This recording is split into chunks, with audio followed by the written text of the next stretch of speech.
Shri Swami Samarth Anita sweet किचनमध्ये तुमचं स्वागत आहे। आता दसरा जवळ आलेला आहे, दसऱ्याची साफसफाई चालू केलेली आहे।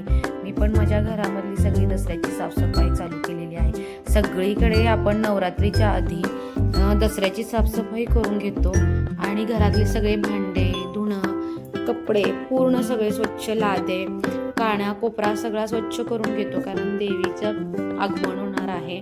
नवरात्रीमध्ये आमच्या इथे 9 दिवस देवी बसते, त्यावेळेला घराची पूर्ण स्वच्छता केली जाते आणि पूर्ण कानाकोपऱ्यापासून स्वच्छता करून घेतली जाते, कारण आपण ऐनवेळी कधीही आपण सगळं काढून पुसत नाही आणि दसऱ्यामध्ये त्या निमित्तानं आपल्याला घर स्वच्छ करायला मिळतं।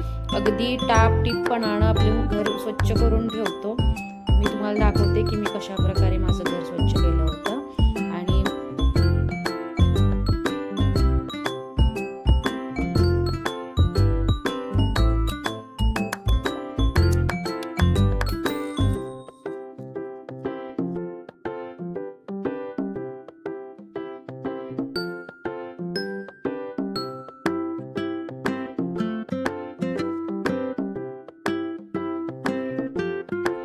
पूर्ण किचनला अशा सगळीकडे झावळ्या मारून घेतल्या, झाडू मारून घेतला, क्लीन करून घेतलं आणि त्यानंतर माझ्या आवडीचा फेवरेट कलर म्हणजे आम्हाला वांगी कलर खूप आवडतो, म्हटलं आता ह्या रूमला म्हणजे ह्या किचनला वांगी कलर देऊन टाकायचा।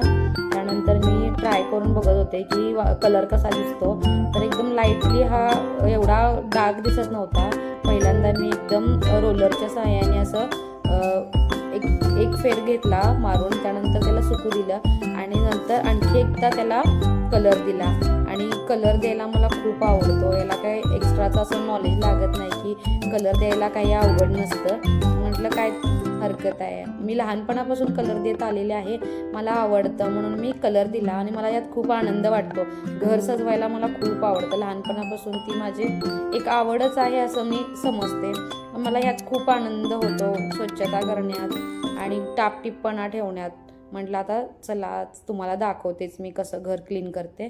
त्यानंतर मी डबे घासायला घेतले। डबे म्हणजे बरेच दिवस झाला आपण जे यूजमध्ये असतो ते रोजच्या रोज क्लीन करून घेतो, पण असं सगळे डबे एकदम काढून स्वच्छ करायला फार वेळ लागतो। आणि त्यानंतर दसऱ्याच्या निमित्तानं मी का होईना सगळे डबे काढले एकदम आणि सगळे डबे चकचकीत घासून घेतलेले आहेत।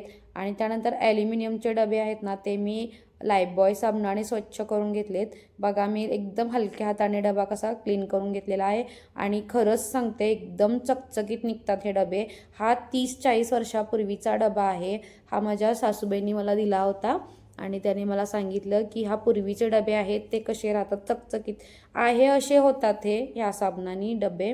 तुम्ही पण ट्राय करून बघा आणि मला कमेंट करून सांगा की तुमचे डबे कसे निघाले होते। हे बघा हा पूर्वीचा डबा असल्यामुळे तरी पण आता कसा दिसतोय बघा, एकदम नव्यासारखे डबे दिसायला लागले होते माझे। आत्ताचे डबे एकदम क्वालिटीमध्ये खराब होते, पण पहिल्याचे डबे एकदम चांगले क्वालिटीचे होते आणि ॲल्युमिनियम पहिल्याचं चांगलं आहे, आताचं मला अजिबातही आवडलं नव्हतं। त्यानंतर मी टाईल्स पूर्ण स्वच्छ करून घ्यायला घेतल्या। कलर दिल्यामुळे टाईल्सवर पूर्ण चिंतोडे उडले होते कलरचे बघा, आणि खिडकीची काच आहे ना त्याच्यावर पण कलर उडला होता। मग स्क्रबरच्या सहाय्याने मी पूर्ण असं हलक्या हाताने घासून घेतलेलं आहे। त्यानंतर मी पाण्याने धुवून टाकलेलं आहे खिडकीचे रॉड आहेत ना ते पण धूळ बसली होती, कारण आपण जेव्हा जेव्हा किचनमध्ये मी काम करते तेव्हा मी आठवड्यातून एकदा सगळं डीप क्लीन करून घेते किचन। पण काय होतं आपण गडबडीत गडबडीत पटकन करून घेतो अशी कामं, पूर्ण डीप क्लीन करता येत नाही। पण आज त्या निमित्तानं का होईना आपल्याला स्वच्छ करायला मिळतं, म्हणून मी आज म्हटलं तर सगळं क्लीन एकदम चकाचक करायचं आणि कुठलाही कोपरा सुटू दिला नाही, एकदम काने कोपरे सगळे स्वच्छ करून घेतले। त्यानंतर मी किचन ओटा पूर्ण घासून घेतला आहे, स्वच्छ अगदी एकदम चकचकीत घासून घेतला। त्यानंतर पूर्ण ओटा सुक्या कपड्याने पुसून घेतला आणि बघा आता माझा किचन ओटा कसा दिसत आहे, एकदम चकचकीत दिसत आहे ना। त्यानंतर मी तुम्हाला दाखवते की माझं किचन कसं आहे ते।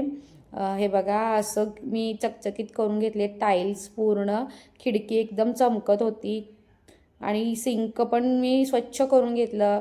त्यानंतर नळ स्वच्छ करून घेतले, भांड्याचे रॅक पूर्ण स्वच्छ करून घेतले होते, डबे घासून मी सुकत ठेवले होते. त्यानंतर ते मी पुसून रॅकला लावून घेतलेत. तुम्हाला मी लास्टला दाखवते की माझं किचन कसं आहे ते. चला मग माझ्या किचनमध्ये.